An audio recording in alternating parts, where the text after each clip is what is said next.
प्यारे बहन और भाइयों, मेरा नमस्कार स्वीकार हो।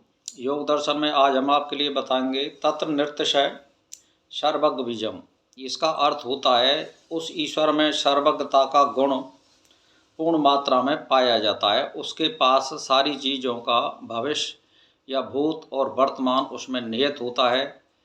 जो परमात्मा से जितनी एकाग्रता प्राप्त कर लेता है उससे वो भविष्य का ज्ञान प्राप्त कर सकता है। जो आदमी छोटा योगी होता है वो छोटी बात को जान सकता है, बड़ा योगी होता है वो बड़ी बात को जान सकता है, और जो सिद्ध योगी होता है वो बहुत बड़े भविष्य की बात को जान सकता है। तो ऐसे ही हमारे यहाँ पे कुछ ऋषि मुनियों ने जो आंकड़े दे रखे हैं, 25 अक्टूबर 2022 को सूर्य ग्रहण पड़ा था जो भारत में दिखाई दिया था, और 8 नवंबर 2022 को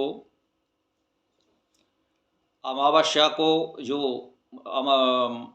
पूर्णिमा को 8 नवंबर 2022 को पूर्णिमा को जो चंद्र ग्रहण पड़ा था वो भी भारत में दिखाई दिया। ये दो ग्रहण जो भारत में पड़े हैं और दिखाई दिए हैं, इससे जहाँ जो ग्रहण दिखाई देता है या ये दो ग्रहण दिखाई दिए हैं उन जगहों पर प्रकृति का प्रकोप निहित सभी पत्रान में दे रखा है। थोड़े थोड़े संकेत हैं, जहाँ ये दिखता है वहाँ पे राजाओं में फूट, या आज के ज़माने में राजाओं में फूट या लड़ाई झगड़ा होना, और प्रकृति का प्रकोप मतलब फसल को नष्ट होना, धन और जन की हानि होना, भूकंप आदि का आना, ये सब ज्योतिष में पहले से ही इंगित कर रखे हैं। तो अब जो छोटे छोटे जो झटके पड़े हैं नेपाल में, कुछ भारत में, तो ये संकेत आ रहे हैं कि एक भूकंप हम नहीं कहना चाहते, कोई बड़ी घटना भी हो सकती है, क्योंकि ये दो ग्रहण पड़े हैं। ये भारत के लिए बहुत खतरे वाली बात है। तो प्रकृति यही संकेत दे रही है कि भाई सावधान हो जाइए और अपने कर्मों पर आरूढ़ हो जाइए। मनुष्य मनमानी कर रहा है, प्रकृति का दोहन कर रहा है। अब इससे प्रकृति रुष्ट होकर के हमको यातनाएं देना चाहती है। क्यों?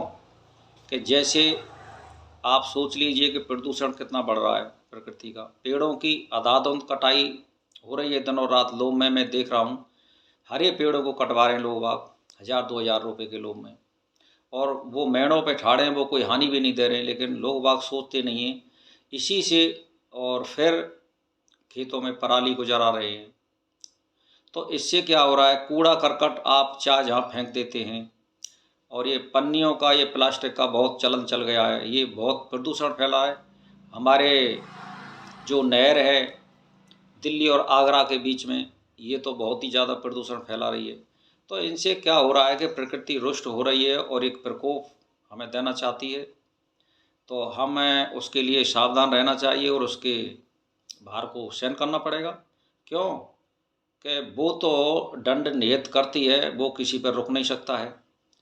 तो मेरा मतलब यही है कि परमात्मा को प्राप्त करने के लिए, प्रकृति को खुश करने के लिए अपने सभी साधनों में आप ध्यान दे करके हर एक तरह से, सरकार को भी करना चाहिए इसमें, लेकिन सरकार भी कोई ध्यान नहीं दे रही है। आगरा और जो दिल्ली के बीच में नहर है वो सबसे ज़्यादा गंदगी फैला रही है, और उसी की वजह से हमारे यहाँ इस बीच में रोग हो रहे हैं, कैंसर हो रहे हैं, किडनी खराब हो रही है। क्योंकि वो गंदा पानी है, वो हमारे खेतों में आ रहा है, वो फसल में लग रहा है, और हम फसल को खा रहे हैं। और पानी वही अंतकाल में कहीं से पी लो, इस एरिया में वही पानी मिलेगा आपको आसपास 10-10, 20-20, 30-30, 40-40 किलोमीटर उस नहर के पानी वही मिलेगा, और वही हमारे लिए केमिकल युक्त पानी मिल रहा है। तो पृथ्वी का दोहन हो रहा है। प्रकृति फिर हमें इसके रूप में, इनाम के रूप में हमारा प्रकोप करेगी और रुष्ट होगी, और भूकंप के रूप में हमें वो फल प्राप्त होगा। तो इसीलिए सरकार को सावधान हो जाना चाहिए, सभी लोगों को सावधान हो जाना चाहिए। अपने कर्म पर सभी अपने कर्तव्य का पालन करें, कोई गंदगी ना फैलाएं, धुआं धपाड़ा ज़्यादा ना करें। पराली जलाने से बहुत ज़्यादा प्रदूषण होता है, और जो जंगलों में शौच करते हैं उससे भी गंदगी फैलती है। इसीलिए लैट्रिन की व्यवस्था करें।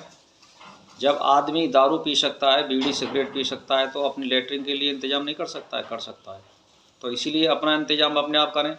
और इस ज़माने में प्रदूषण क्यों ज़्यादा हो रहा है कि जनता ज़्यादा हो गई है, वाहन ज़्यादा हो गए, तो इसीलिए हमें बहुत उचित मात्रा में कर्म करने होंगे और ईश्वर के लिए, प्रकृति के लिए हमें बहुत नेम और संयम से चलना होगा।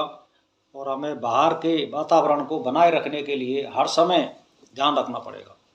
तो 2 ग्रहण जो पड़े हैं वो संकेत यही दे रहे हैं कि कोई बड़ी आपदा आ सकती है भारत में। इसीलिए सावधान हो जाना चाहिए और गवर्नमेंट को भी सावधान हो जाना चाहिए। तो बस भाई और बहनों, मैं इसी के साथ नमस्कार करता हूँ।